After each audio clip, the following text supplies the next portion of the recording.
The cool morning breeze swept through the quiet suburban neighborhood as 17-year-old Amara stepped out of the taxi, her heart pounding with anticipation. She hadn't told her dad she was coming home early from her boarding school in Switzerland. 2 days before his wedding, she wanted to surprise him, but something else had brought her back, a nagging feeling she couldn't shake off. Standing in front of her childhood home, Amara barely recognized the place. The old swing where she used to spend hours was gone, replaced by perfectly trimmed rose bushes. The warm yellow paint she'd helped her dad pick out 3 years ago had been changed to a stark white. Everything looked different, too perfect, like something out of a home design magazine. Taking a deep breath, she pulled her suitcase up the newly laid stone pathway. Her dad's car wasn't in the driveway, but an expensive silver BMW was parked there instead, no doubt belonging to Catherine, his fiancée. Amara had only met Catherine twice during video calls, and something about the woman's perfectly practiced smile never sat right with her. Using her old key, Amara unlocked the front door and stepped inside. The familiar scent of her dad's coffee was gone, replaced by lavender air freshener. The family photos that once covered the walls had been rearranged, many removed entirely. In their place hung modern art pieces that looked expensive but felt cold and impersonal. "Hello," she called out, her voice echoing through the transformed space. "Dad? Catherine?" The sound of heels clicking on hardwood floors came from upstairs, followed by Catherine's voice. "Coming." A moment later, her future stepmother appeared at the top of the stairs, looking like she'd stepped straight out of a fashion magazine.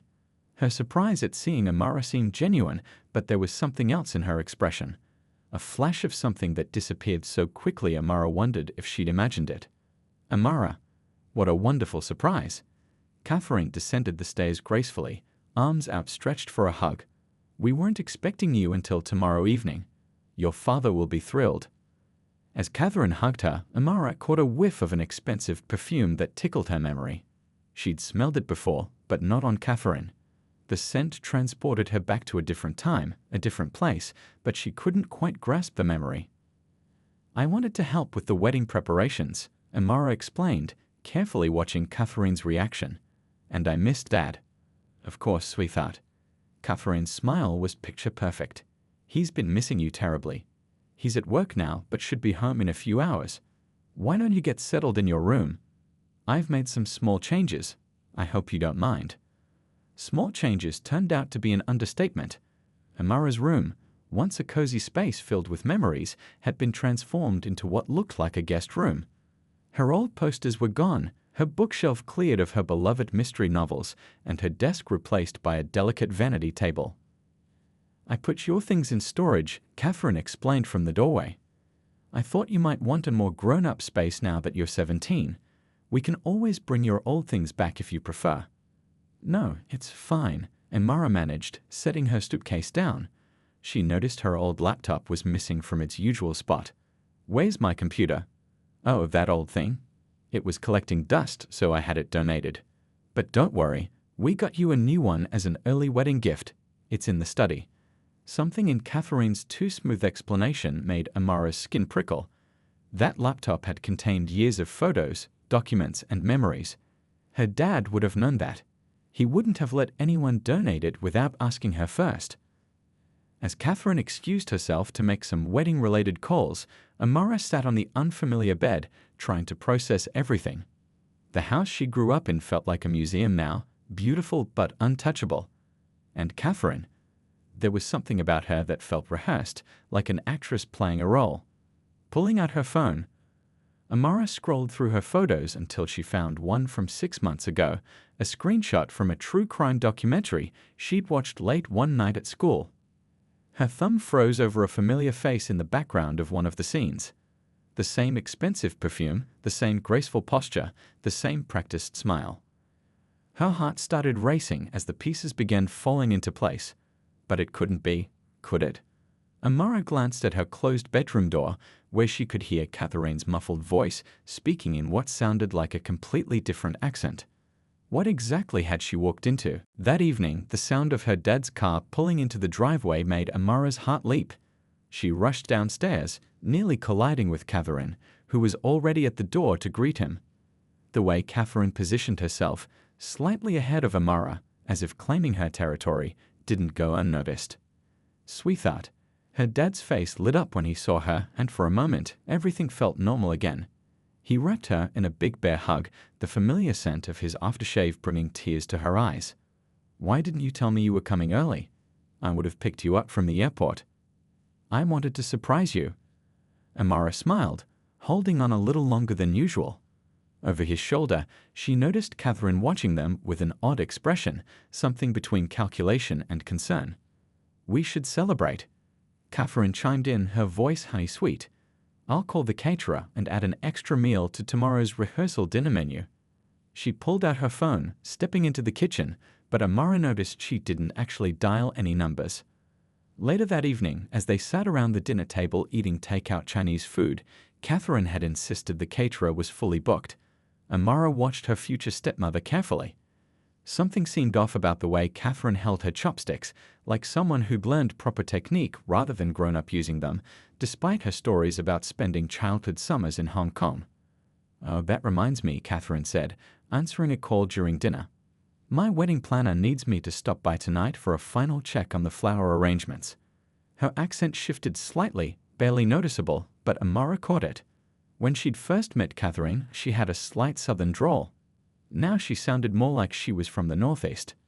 At this hour, Amara's dad looked concerned. "Wedding stuff never sleeps, darling." Catherine laughed, grabbing her designer bag. "I won't be long." "Don't wait up." She kissed him on the cheek and hurried out. Amara waited until she heard the BMW pull away. "Dad, where did you put all our old photo albums? I was looking for them earlier." "There." He frowned, looking around as if seeing the walls for the first time. "Catherine suggested we digitize everything. She said it would be safer in case of a fire." "And my laptop? The one with all my school projects and photos?" Her dad's frown deepened. "What do you mean?" "Catherine said you asked her to donate it because you got a new one at school." Amara's stomach tightened. "Dad, I never said that. That laptop had everything on it. All my photos from when Mom was—" She couldn't finish the sentence. The mention of her mom made her dad's face cloud over. He got up, walking to his study, and Amara followed. She watched as he tried to open the bottom drawer of his desk, the one where he kept important documents. "That's strange," he muttered, jiggling the handle. "It's locked. I never lock this drawer." "Do you have the key?" "I should, but—" He searched his key ring, looking increasingly confused. "I can't find it." Amara's mind raced. "Dad, how much do you really know about Catherine? Like her family, her past?" "Of course I know about her past," he said, but his voice held a hint of uncertainty. "She's from Georgia, or was it Virginia? Her parents passed away when she was young, and she—" He trailed off, realizing he couldn't fill in the details. Just then, Amara's phone buzzed. A news alert she'd set up earlier. "Local wedding planner confirms no major events scheduled this weekend." Her hands shaking slightly, she opened her photos again, zooming in on that screenshot from the true crime documentary. In the background, barely visible but clear enough, was a woman wearing the exact same unique pendant Catherine always wore, a family heirloom, she'd claimed, passed down from her grandmother. But the woman in the photo wasn't named Catherine, and the documentary was about a series of sophisticated romance scams that had left several families bankrupt. A floorboard creaked upstairs. Amara and her dad froze, looking at each other. Catherine's car wasn't in the driveway. They would have heard it return. So who was moving around upstairs? "Stay here," her dad whispered, reaching for his phone. But Amara grabbed his arm. "Dad, wait. There's something you need to see first." She pulled up the documentary photo, her hand steady now. "Look at this, really look." As her dad leaned in to examine the image, more footsteps sounded above them. The steps were careful, measured, someone trying very hard to be quiet and not quite succeeding. What exactly was Catherine looking for up there? And more importantly, who was she really? As the footsteps continued overhead, Amara quickly texted her best friend Zara back at boarding school. "Remember that coding trick you showed me? I need it now. Urgent." The response came almost instantly. "On it. Give me 10 mins." Amara's dad was still staring at the photo on her phone, his face a mix of disbelief and growing concern. "This can't be," he whispered, but Amara could see the doubt in his eyes. The footsteps above stopped. A drawer opened, then closed. "We need to be smart about this," Amara whispered, pulling her dad away from the study door. "If that's really Catherine up there, we can't let her know we suspect anything." Her phone buzzed again. Zara had sent a link. "Got into the cloud backup of your old laptop. Everything's still there. Catherine never actually deleted anything. But look what I found in the recently accessed files." Amara's fingers trembled as she opened the link. Someone had been going through her old photos, specifically pictures of her dad's bank statements that she'd scanned for his taxes last year. Pictures of property documents. Family photos that showed jewelry and artwork in the background. "Dad," she braved, "when was the last time you checked your accounts? Your investments?" The color drained from his face. He pulled out his phone, opening his banking app. After a few taps, he sat heavily in his office chair. "Some of my accounts, they're linked to new ones I don't recognize. And my investment portfolio." He looked up at Amara, his voice shaking. "Half of my stocks were transferred last week. The authorization email came while I was at that conference." The sound of heels on hardwood made them both jump. Catherine's voice floated down from upstairs as if she was on the phone. "Everything's on track. The wedding's tomorrow, and, hold on." Her footsteps moved to the top of the stairs. "Honey, are you home?" Amara quickly closed the banking app on her dad's phone. "Act normal," she whispered. "In the study," her dad called out, his voice remarkably steady. "Just showing Amara some old photos on my phone." Catherine appeared in the doorway, her perfect smile firmly in place. But Amara noticed something different, a slight flush on her cheeks, a faint sheen of sweat on her forehead. She'd been searching for something. "The flower arrangements look wonderful," Catherine said smoothly. "Though the florist was quite confused when I arrived, seems they had no record of our appointment." "Really?" Amara's dad asked, and Amara heard the new note of suspicion in his voice. "Just a mix-up with the scheduling system." Catherine waved it off. "Everything's sorted now." "Amara, sweetheart, I noticed your bedroom light was on. You really should turn it off when you leave the room. It's better for the environment." Amara felt a chill. She hadn't left her bedroom light on. Her phone buzzed again. Another message from Zara. "Found something big. Running facial recognition on social media. This woman's been using at least 3 different names in the past 2 years. And there's a pattern." "I think I'll head to bed," Amara said, faking a yawn. "Big day tomorrow with all the wedding preparations." "Of course, dear." Catherine's smile didn't quite reach her eyes. "Don't forget to pack your things for the hotel tomorrow. The bridal party is all staying there after the rehearsal dinner." As Amara headed upstairs, she heard Catherine's sweet voice asking her dad about his day, about work, about his investment plans for their future. Each question now sounded like what it really was, careful fishing for information. In her room, Amara quietly closed the door and opened Zara's latest message. Her heart pounded as she scrolled through the information. Social media profiles under different names. News articles about wealthy men whose accounts were mysteriously drained. A pattern of weddings followed by disappearances. And then she saw it, a small detail that made everything click. In every photo, whether as Catherine or under another name, she wore that same distinctive pendant. The one she claimed was a family heirloom. The one that, according to a police report Zara had uncovered, had been reported stolen 2 years ago by a wealthy widow in Florida. Amara's hands shook as she typed a response to Zara. "I need everything you can find. The wedding's in less than 24 hours." A noise in the hallway made her freeze. Footsteps approached her door, then stopped. Through the gap under the door, she could see a shadow. Someone was standing there listening. Amara held her breath, her phone clutched to her chest, praying her screen's glow wasn't visible from outside. The shadow remained for what felt like hours, but was probably only seconds. Then, slowly, the footsteps moved away. She let out a shaky breath and looked back at her phone. Zara had sent one more message. "There's something else. Something worse. Check your email now." Amara's hands trembled as she opened Zara's email.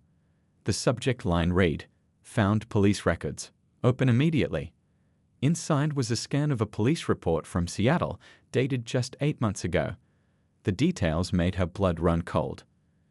A successful businessman had married a woman who matched Catherine's description. 3 months after the wedding, he'd fallen mysteriously ill. By the time he discovered his accounts had been drained, he was too sick to do anything about it. The woman had disappeared, leaving behind a maze of false identities. The businessman had recovered eventually, but doctors never determined what had caused his illness. The only strange detail: high levels of certain metals in his system, consistent with slow poisoning through food or drink. Amara thought about the fancy coffee maker Catherine had bought last week, how she insisted on making Dad's coffee every morning, how Dad had mentioned feeling unusually tired lately. A soft knock on her door made her jump. Amara?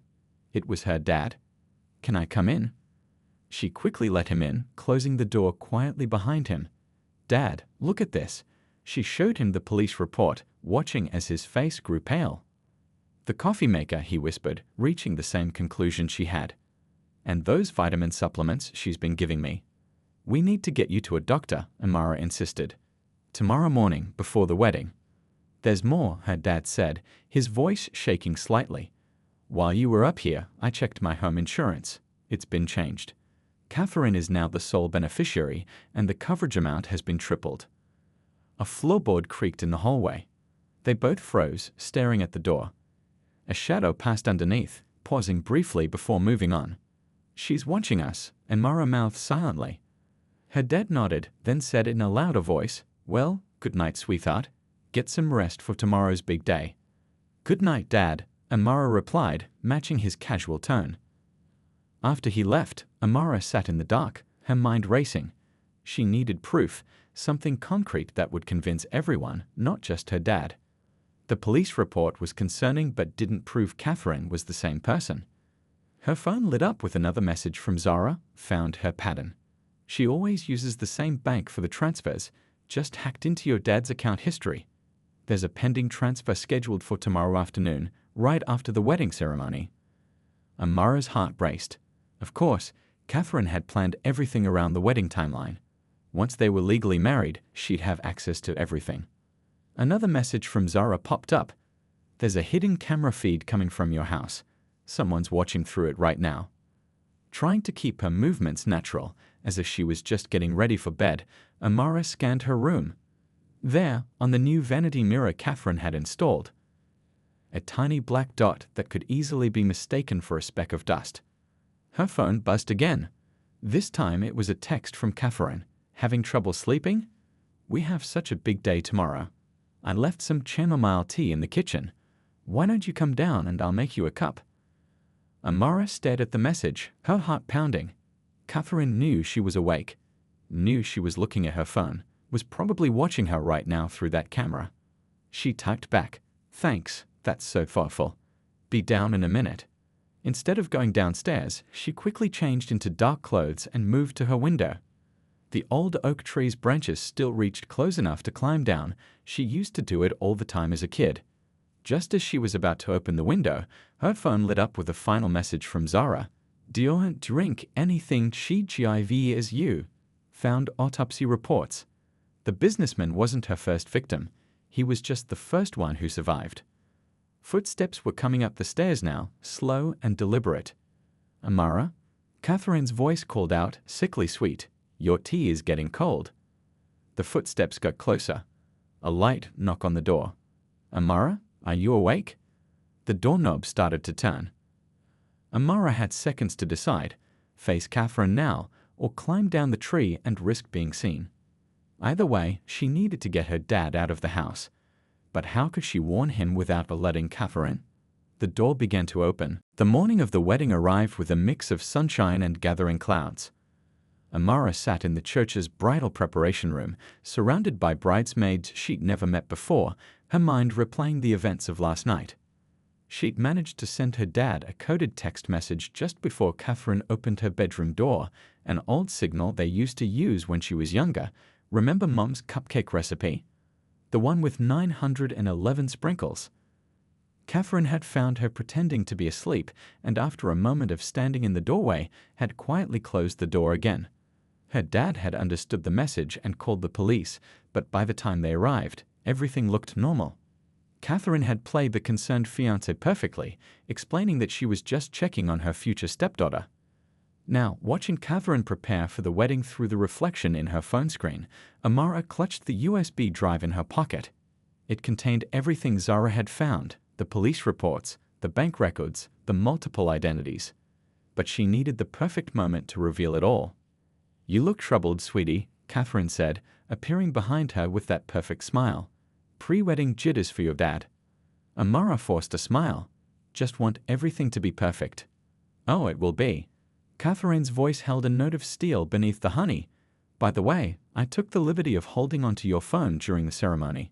You know how photos can ruin the professional shots." Before Amara could protest, Catherine had plucked the phone from her hands and dropped it into her designer purse. The same purse where Amara had seen her slip something that looked suspiciously like a small vial earlier. "The ceremony starts in 20 minutes, Catherine announced to the room. "Everyone, please take your places." Amara's heart raced. Without her phone, she couldn't contact Zara or the police.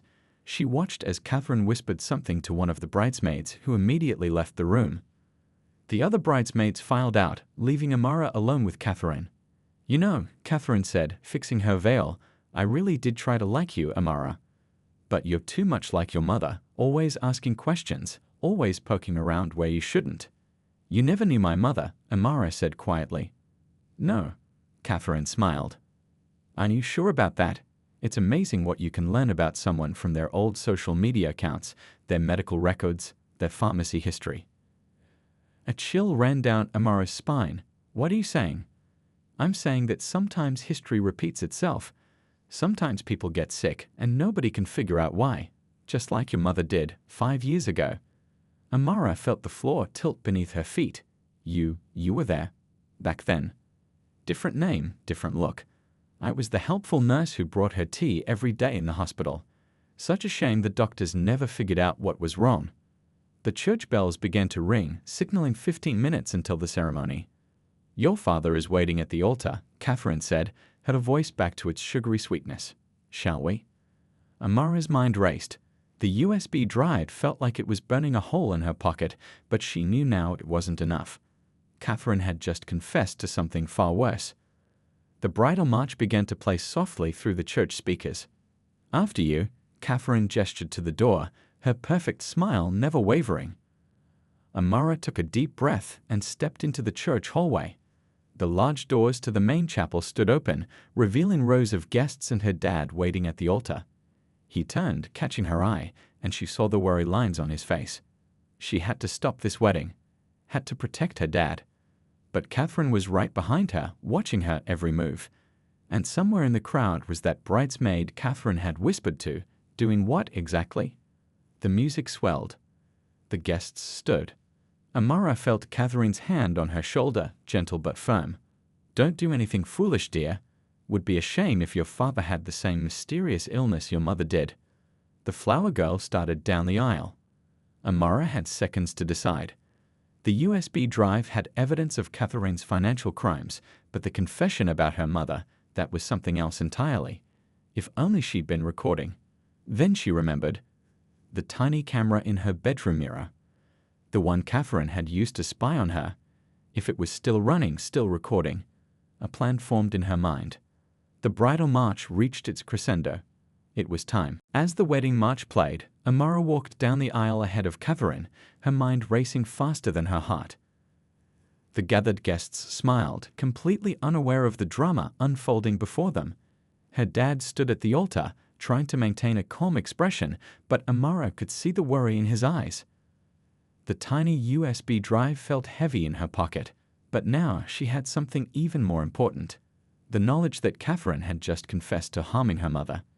If only she could access that bedroom camera feed. Then she spotted him, the church's young tech assistant, adjusting something at the sound booth. He'd helped set up the video system for the ceremony. Maybe, just maybe. As she reached the front of the church, instead of taking her place beside the altar, Amara stumbled slightly. "Oh," she exclaimed, loud enough for everyone to hear. "I'm so sorry, but I'm feeling a bit dizzy. Could I get some water?" The tech assistant, who was closest to the side door leading to the church kitchen, stepped forward to help. Catherine's perfect smile tightened just slightly. "I'll get it," Catherine said smoothly, but Amara was already moving toward the tech booth. "It's okay," Amara said quickly. "I just need a minute. Please, everyone, carry on. I just need to." She grabbed the tech assistant's arm, whispering urgently, "I need your help. Lives depend on it." Something in her voice must have convinced him. He nodded slightly, leading her to his equipment. "What do you need?" he whispered. "Can you access any wireless camera feeds in the area?" His fingers flew over his laptop keyboard. "There are several. Wait, there's one that's not part of our system. It's broadcasting from somewhere nearby." Catherine's voice rang out from the altar. "Perhaps we should take a short break." "No need." Amara's dad called out, finally understanding something was happening. "Let's give Amara a moment." The tech assistant's screen filled with familiar images. Amara's bedroom, the vanity mirror, the events of last night. And there it was, Catherine's confession about her mother, captured in perfect digital clarity.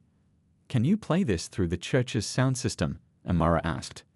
"And the video screens," he nodded, pointing to the large displays mounted on either side of the altar, normally used for hymn lyrics. Amara took a deep breath. It was now or never.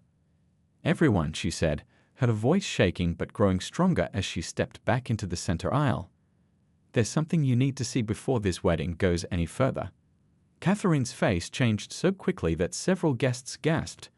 Gone was the sweet smile, replaced by something cold and calculating.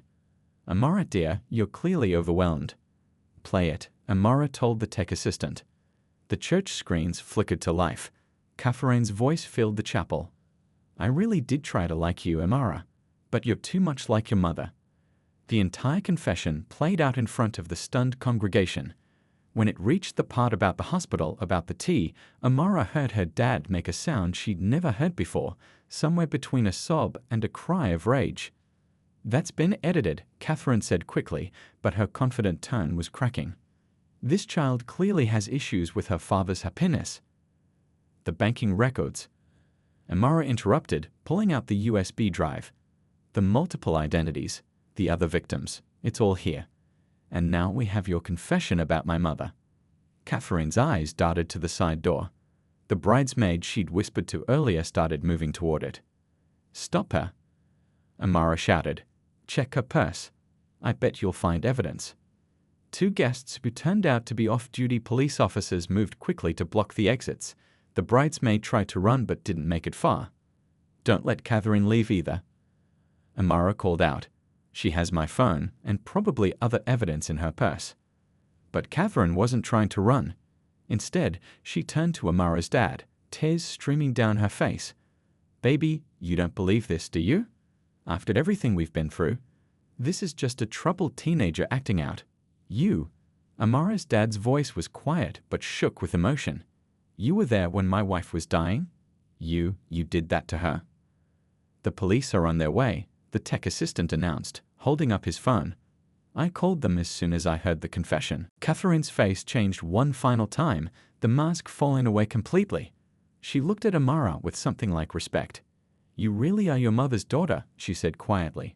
She was just as clever, just as meddlesome. The sound of sirens grew in the distance. "The vitamin supplements you've been giving Dad," Amara said. "What's really in them?"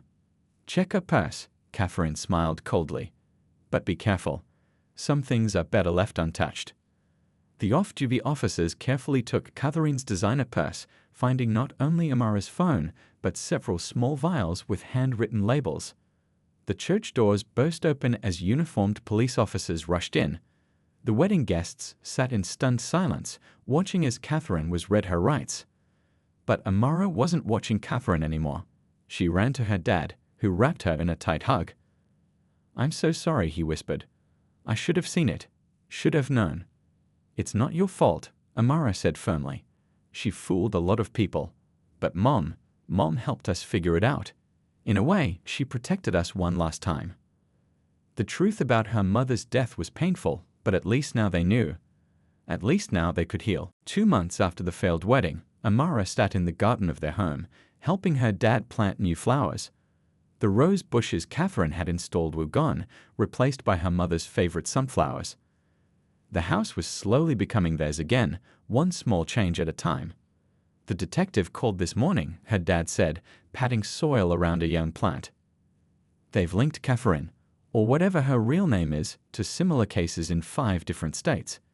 The evidence from her purse and the camera footage helped them build a solid case. Amara nodded, thinking about the weeks following the wedding day. The lab tests had confirmed traces of dangerous substances in her dad's vitamin supplements. The doctors said he'd recover fully, but it had been scary seeing him in the hospital, getting treatment to remove the toxins from his system. They also found something else, he continued, his voice softening. They reopened your mom's case. The hospital records showed that Catherine, under a different name, had volunteered in the cancer ward during that time. She specifically requested to be assigned to Mom's room. Amara's hands stilled in the dirt. So that's how she learned about us. She was planning this for years. The police think she chooses her targets carefully, studies them, learns everything about their lives before making contact. He shook his head. That's why everything she said felt so right, so perfect. She knew exactly what I wanted to hear. A notification popped up on Amara's phone, a message from Zara. Just saw the news. They're charging her with multiple counts of fraud and worse. Your evidence made the difference. The police had been amazed by what Zara had managed to uncover. They'd even offered her an internship in their cybercrime unit after she graduated. Dad, Amara asked, watching his face carefully. Are you doing okay? Really okay? He sat back on his heels, looking at the garden they were rebuilding together. I miss your mom. More than ever now, knowing what really happened. But I'm also grateful. He turned to her, his eyes wet, but his smile genuine. Grateful that you came home early. Grateful that you saw what I couldn't see. Grateful that you're so much like your mother, smart, brave, and too stubborn to give up. Amara felt tears in her own eyes. I wish we'd known sooner. About Mom. Hey, he pulled her into a hug, getting dirt on both their clothes. Your mom would be so proud of you. You know that, right? You protected our family, just like she always did. Inside the house, the phone rang. It was probably another reporter. The story had made national news, helping other families recognize similar patterns in their lives. 3 other victims had already come forward. Should we get that? Amara asked. Her dad shook his head. Let's just stay here for a while. The world can wait. They worked in comfortable silence, planting new life in the garden. The afternoon sun was warm on their backs, and somewhere above them, a bird sang. It felt like healing. Later that evening, as they sat on the porch with cups of hot chocolate, a tradition from when Amara was little, her dad said, I've been thinking about taking some time off work. Maybe we could do that trip your mom always wanted to take. Drive down the coast, stop at every silly tourist trap along the way. Amara smiled, remembering how her mom used to plan that trip, marking spots on an old paper map. I'd like that. But first, she pulled out her laptop. Maybe we should go through these old family photos together. Really remember Mom, the way she was before everything happened. Her dad nodded, his eyes bright. I'd like that too. As they scrolled through memories, sharing stories and sometimes tears, Amara felt something settle in her heart. They couldn't change the past, couldn't undo what Catherine had done. But they could honor her mom's memory by living fully, loving deeply, and protecting each other. The last photo they looked at was from a family picnic, taken just months before her mom got sick. In it, they were all laughing at some forgotten joke, the sunlight catching their faces, their happiness absolutely real. We'll be okay, Amara said softly, and for the first time in a long while, she truly believed it. Her dad squeezed her shoulder. Yes, he agreed, we will. The evening wrapped around them like a warm blanket as they sat together, remembering the past but also looking forward to the future. They had each other, they had the truth, and they had hope. Sometimes, that's all a family really needs to heal and grow stronger.